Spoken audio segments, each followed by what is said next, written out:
TNN TV کی بین الاقوامی خبروں کے ساتھ میں ہوں نمرہ کنول۔ کینیڈا کی جانب سے اسرائیل پر ایران کے حملوں کی غیر واضح طور پر مذمت کی گئی ہے۔ مزید تفصیلات اس رپورٹ میں۔ کینیڈا کی جانب سے اسرائیل پر ایران کے حملوں کی غیر واضح طور پر مذمت کی گئی ہے۔ کینیڈین وزیر اعظم جسٹن ٹروڈو نے ہفتے کی شام کہا تھا کہ دونوں ممالک کے درمیان تناؤ بڑھ رہا ہے اور مشرق وسطیٰ کو خطے میں وسیع جنگ کے قریب دھکیل دیا ہے۔ ٹروڈو کا یہ بیان اس وقت سامنے آیا جب ایران کے سرکاری میڈیا نے اعلان کیا کہ تہران نے ہفتے کے روز اسرائیل کے اندر اہداف پر بیلسٹک میزائل داغے ہیں، جو ملک پر ایران کا پہلا براہ راست فوجی حملہ تھا۔ کینیڈین وزیر اعظم کا کہنا تھا کہ یہ حملے ایک بار پھر خطے میں امن اور استحکام کے لیے ایرانی حکومت کی نظر اندازی کو ظاہر کرتے ہیں۔ ہم اسرائیل کے اپنے اور اپنے لوگوں کو ان حملوں سے بچانے کے حق کی حمایت کرتے ہیں۔ انہوں نے کہا کہ وہ قومی سلامتی اور انٹیلیجنس مشیر، chief of the defence staff اور چیف آف پریوی کونسل سے باقاعدہ اپ ڈیٹس حاصل کر رہے ہیں۔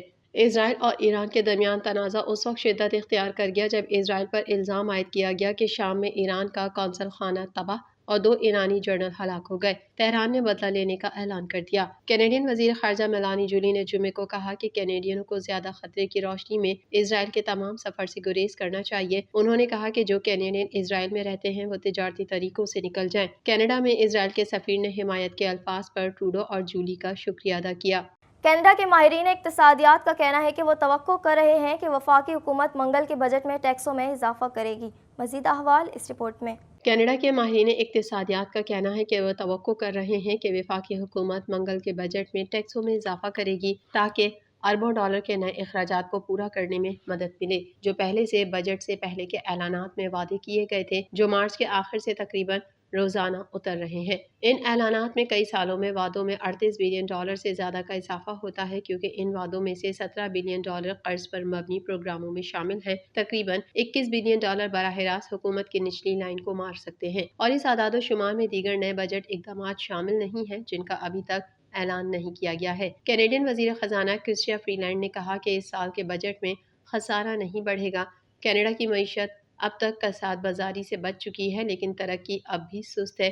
اس سے حکومت کے پاس خسارے کو مستحکم رکھتے ہوئے نئے اخراجات کی ادائیگی کے لیے محصولات میں اضافے کے علاوہ کوئی آپشن نہیں بچا۔ ماہرین کا کہنا ہے کہ انہیں یقین ہے کہ حکومت محصولات میں اضافہ کرے گی، کیونکہ انہوں نے اپنے مالی صورتحال پر خود کو نچوڑ لیا ہے اور وہ ایسے اخراجات کرنے کا عہد کرتے رہتے ہیں جو پائیدار نہیں ہیں۔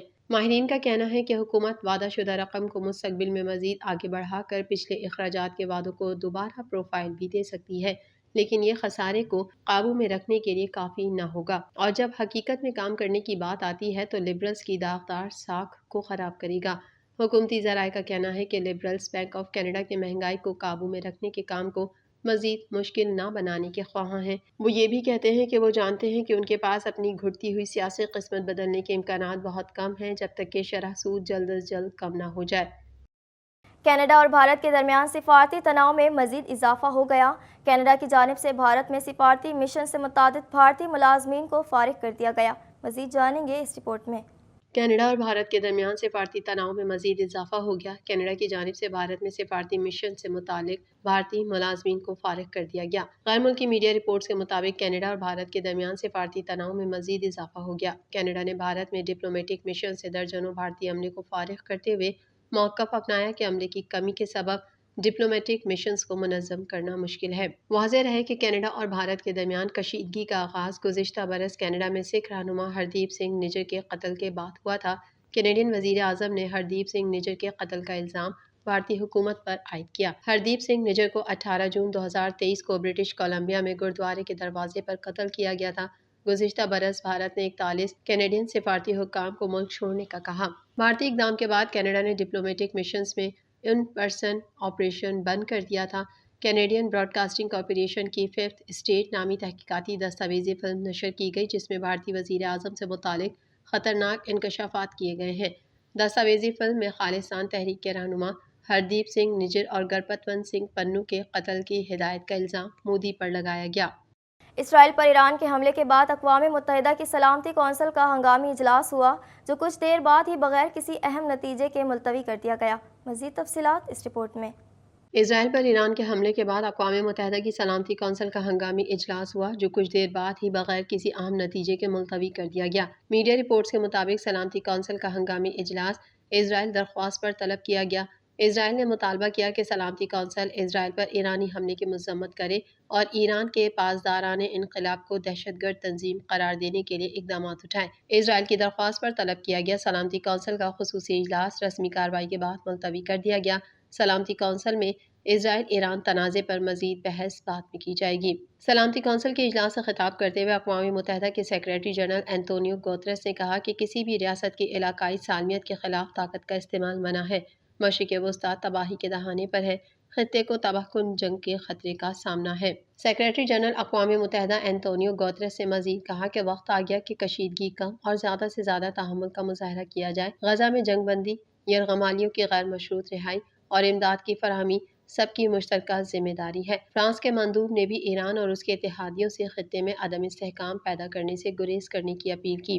سلامتی کونسل کے اجلاس کے موقع پر ایران کے سفیر امیر سعید ایروانی نے خبردار کیا کہ اگر امریکہ نے ایران کے خلاف فوجی کارروائی شروع کی تو ایران مناسب رد عمل کا حق استعمال کرے گا۔ دوسری جانب اسرائیل نے اعتراف کیا ہے کہ ایرانی حملے میں اسرائیلی ایئر بیس کو نقصان پہنچا ہے۔ 5 ایرانی میزائلوں نے نیوتھم ایئر بیس کو نقصان پہنچایا۔ میڈیا رپورٹس کے مطابق اسرائیلی حکومت کا کہنا ہے کہ حملے میں اسرائیلی ایئر بیس کے 3 رن ویز کو نقصان ہوا۔ نیوتھم ایئر بیس اسرائیل کا سب سے بڑا جنگی محاذ ہے۔ ایرانی حکام کا کہنا تھا کہ اسرائیل کے اس اڈے کو نشانہ بنایا گیا جہاں سے دمشق کے ایرانی سفارت خانے پر حملہ کیا گیا تھا۔ امریکی سینٹرل کمانڈ نے کہا کہ امریکی فوج نے اسرائیل پر حملے کے لیے بھیجے گئے 80 سے زائد ڈرونز اور 6 بیلسٹک میزائل تباہ کیے۔ میزائل اور ڈرونز ایران اور یمن سے بھیجے گئے تھے۔ اس کے علاوہ ایرانی حملوں کے جواب میں امریکہ اور اردن نے اسرائیل کی مدد کرتے ہوئے کئی ایرانی ڈرونز مار گرائے۔ ایران نے حملوں کے بعد اپنے بیان میں کہا تھا کہ اسرائیل پر 300 سے زیادہ ڈرون اور میزائل حملے کیے گئے۔ ایران نے 50% اہداف کو کامیابی سے نشانہ بنانے کا دعویٰ کیا تھا۔ واضح رہے کہ 1 اپریل کو اسرائیل کی جانب سے شام میں ایرانی قونصل خانے پر میزائل حملے میں ایرانی پاسدارانہ انقلاب کے لیڈر سمیت 12 افراد شہید ہو گئے تھے۔ اسرائیل کی جانب سے غزہ میں بمباری 7ویں ماہ میں داخل ہو چکی ہے، لیکن اب تک اس کی شدت میں کمی نہ آ سکی اور نہ ہی جنگ بندی سے متعلق حتمی فیصلہ ہو سکا۔ اسرائیلی فوج کے غزہ کے نصیرات کیمپ میں بمباری سے مزید 5 فلسطینی شہید جبکہ درجنوں زخمی ہو گئے۔ اسرائیلی فوج نے 24 گھنٹے میں 43 فلسطینیوں کو شہید کیا۔ صہیونی طیاروں نے خان یونس میں یورپین اسپتال کے اطراف میں بھی بم برسائے۔ واضح رہے کہ 7 اکتوبر سے غزہ پر اسرائیلی حملوں میں کم از کم 33,729 فلسطینی شہید اور 76,371 زخمی ہو چکے ہیں۔ سابق امریکی صدر ڈونلڈ ٹرمپ نے اسرائیل کے خلاف ایران کے جوابی حملے پر امریکی صدر کو کڑی تنقید کا نشانہ بنایا ہے۔ مزید جانیں گے اس رپورٹ میں۔ سابق امریکی صدر ڈونلڈ ٹرمپ نے اسرائیل کے خلاف ایران کے جوابی حملے پر امریکی صدر کو کڑی تنقید کا نشانہ بنایا ہے۔ سابق امریکی صدر ڈونلڈ ٹرمپ نے ایک سوشل میڈیا ایپ پر جاری کردہ بیان میں کہا، اگر میں صدر ہوتا تو اسرائیل پر ایران کا حملہ نہ ہوتا۔ سابق امریکی صدر نے لکھا کہ اسرائیل پر حملہ ہوا ہے، ایسا کبھی نہیں ہونے دیا جانا چاہیے تھا۔ سب جانتے ہیں اگر ہم اقتدار میں ہوتے تو ایسا نہ ہوتا۔ انہوں نے کہا، بائیڈن کی ناقص پالیسیوں کا خمیازہ امریکی قوم بھگت رہی ہے۔ صدر جو بائیڈن نہیں جانتے وہ کیا کر رہے ہیں۔ جو کچھ ہو رہا ہے وہ ہمیں عالمی جنگ کی طرف لے جا سکتا ہے۔ امریکی صدر جو بائیڈن نے اسرائیلی وزیر اعظم نیتن یاہو کو صاف صاف بتا دیا کہ ایران پر جارحانہ آپریشن میں حصہ نہیں لیں گے۔ TNN TV کے نیوز بلیٹن سے فی الحال اتنا ہی۔ اپنی میزبان نمرہ کنول کو دیجیے اجازت۔ اللہ حافظ۔